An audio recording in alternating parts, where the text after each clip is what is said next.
మన పరిశుద్ధ దేవునికి మహిమ ఘనత ప్రభావములు యుగయుగములు కలుగునుగాక.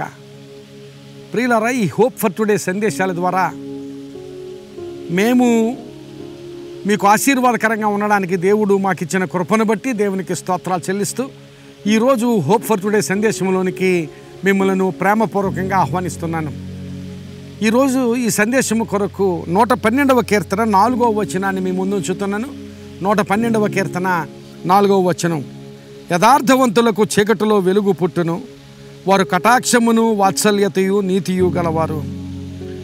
యథార్థవంతులకు చీకటిలో వెలుగు పుట్టును అని ఇక్కడ కీర్తనాకారుడు మాట్లాడుతున్నాడు. మన జీవితాల్లో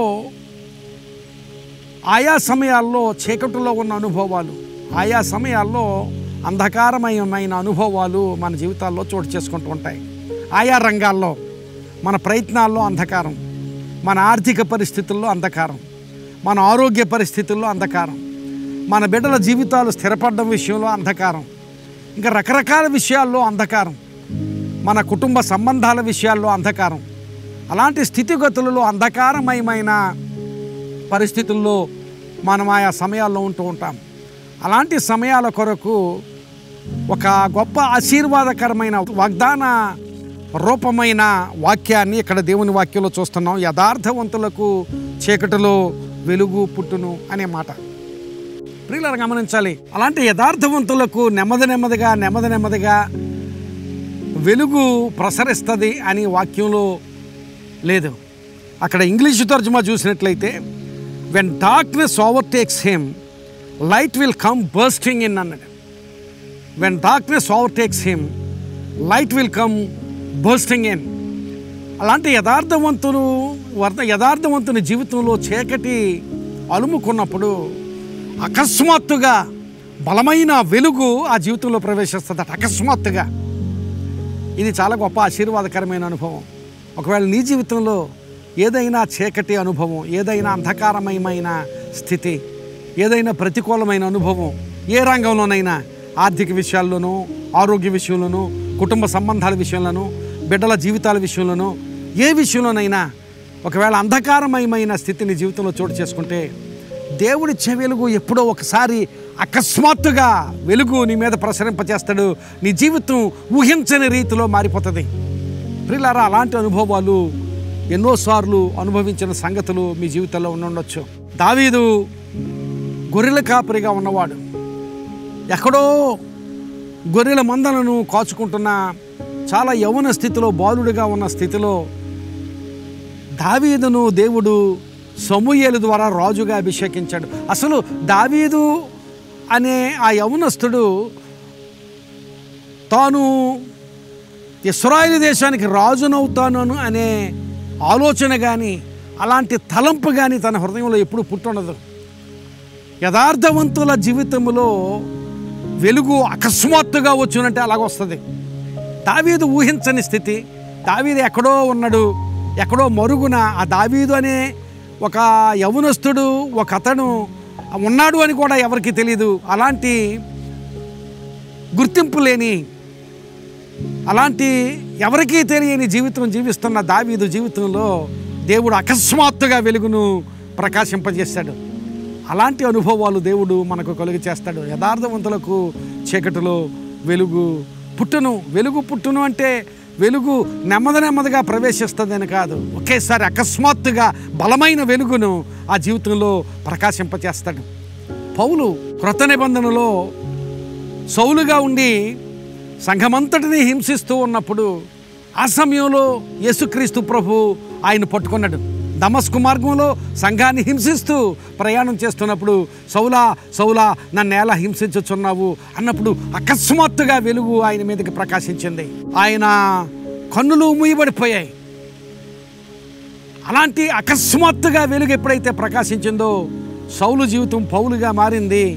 జీవితం ఒక గొప్ప మార్పు. ఇంకెప్పుడు మరలా వెనకకు తిరగని మార్పు, ఇంకెప్పుడు కూడా ఆ చీకటిని అనుభవించని మార్పు. అలాంటి మార్పును దేవుడు కలుగు చేశాడు. యథార్థవంతుల జీవితాల్లో వెలుగు అకస్మాత్తుగా ప్రవేశిస్తుంది, అకస్మాత్తుగా ఆ వెలుగు ప్రకాశిస్తుంది అని దేవుని వాక్యం మాట్లాడుతుంది. ఒకవేళ నీవు దేవుని సన్నిధిలో విశ్వాసివై ఉండి యథార్థంగా బ్రతుకుతూ ఉన్నట్లయితే నీ జీవితంలో దేవుడు అలాంటి కార్యం చేస్తాడు. యథార్థవంతులకు చీకటిలో వెలుగు అకస్మాత్తుగా ప్రకాశించును అని. ఈ దినాన్ని దావీదు జీవితాన్ని చూసాం. యథార్థవంతుడిగా, బాలుడిగా ఉన్నప్పుడే యథార్థవంతుడిగా, దేవుని చిత్తానుసారమైన వాడుగా, నా హృదయానుసారుడు, నా ఇష్టానుసారుడు అని దేవుని చేత ధృవీకరించబడిన వాడుగా ఉన్న దావీదు జీవితంలో అకస్మాత్తుగా వెలుగు ప్రకాశించింది. చాలా నిష్ఠగా ధర్మశాస్త్రాన్ని ఆచరిస్తూ యేసుక్రీస్తు ప్రభువును మాత్రమే ఎరుగని స్థితిలో సంఘాన్ని హింసిస్తూ ఉన్న ఆ సౌలు జీవితంలో అకస్మాత్తుగా వెలుగు ప్రకాశించింది. గొప్ప మార్పు. ఇంకా మార్పు ఎవరూ ఇవ్వలేని మార్పు, ఎవరూ అనుగ్రహించలేని మార్పు, ఎవరూ జరిగించలేని మార్పు. అలాంటి మార్పు దావీదు జీవితంలో చూసాం.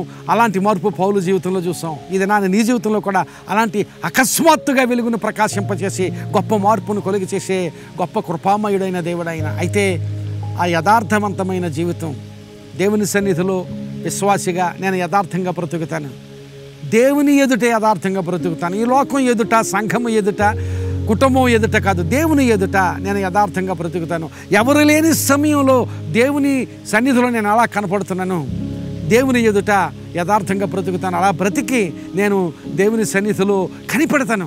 ఒకవేళ చీకటి ఉన్నా, ప్రతికూలత ఉన్నా, కష్టాలు ఉన్నా, శ్రమలున్నా, అలాంటి స్థితిలో దేవుని సన్నిధిలో కనిపెట్టి దేవుడిచ్చు వెలుగును నేను పొందుకుంటానని విశ్వాసంతో ముందుకు సాగితే దేవుడు అలాంటి అకస్మాత్తుగా వెలుగును ప్రకాశింపచేసి నీ జీవితాన్ని నీ ఊహించని రీతిలో మారుస్తాడు. అలాంటి మార్పును పొందుకొనుటలో దేవుడు నిన్ను ఆశీర్వదించి నడిపించునుగాక. ఆమేన్. ప్రార్థన చేసుకుందాం. కృప కలిగిన మా తండ్రి పరిశుద్ధుడా, ఈ దినాన్ని మాతో మాట్లాడారు, మీకు స్తోత్రాలు. నిజమే ప్రభువా, యథార్థవంతులకు అకస్మాత్తుగా వెలుగు ప్రకాశించును అని నీ వాక్యంలో నేర్చుకున్నాం. నిజమే ప్రభువా, దావీదు జీవితంలో అలాంటి గొప్ప మార్పును చూశాడు, పౌలు జీవితంలో అలాంటి గొప్ప మార్పును చూశాడు. అనేక మంది భక్తుల జీవితాలు అలాంటి గొప్ప మార్పును అకస్మాత్తుగా వారి జీవితాల్లో వెలుగు ప్రకాశించబడిన స్థితిని అనుభవించారు ప్రభువా. మా జీవితాల్లో కూడా అలాంటి కార్యం చేయగలవు నీవు ప్రభువా. దావీదు దేవుడివైన నిన్నే మేము ఆరాధన చేస్తున్నాం, పౌలు దేవుడివైన నిన్నే మేము ఆరాధన చేస్తున్నాం. కనుక మా జీవితాల్లో కూడా నీవు అలాంటి కార్యాలు జరిగించి ఏ విషయాల్లో బిడ్డలు అంధకారంలో ఉన్న అనుభవంలో ఉన్నారో ఆ విషయాల్లో అకస్మాత్తుగా వెలుగును వారి జీవితాల్లో ప్రకాశింపచేసి ఒక గొప్ప మార్పు, ఎవరూ ఇవ్వలేని మార్పు, ఎవరూ తీసివేయలేని మార్పు వారి జీవితాల్లో కలుగు చేయమని, అట్టి మార్పును వారి జీవితాల్లో అనుగ్రహించి ఆశీర్వదించమని ప్రార్థన చేస్తూ వారి సమస్యలలోనూ అవసరతల్లోనూ మీ సహాయం దయచేయమని, వారి ప్రయత్నాల్లో మీ హస్తం ఉంచమని యేసు నామమున అడుగుచున్నాను తండ్రి. ఆమేన్. God bless you friends. May this message be a blessing to you. ఈ సందేశం మీకు ఆశీర్వాదకరంగా ఉంటే మీకు తెలిసిన వారికి, మీ స్నేహితులకు తప్పక ఈ వీడియోను పంపించండి. మీరు వారికి ఆశీర్వాద కారణంగా ఉండండి. తద్వారా దేవుడు మిమ్మల్ని కూడా దీవిస్తాడు. God bless you.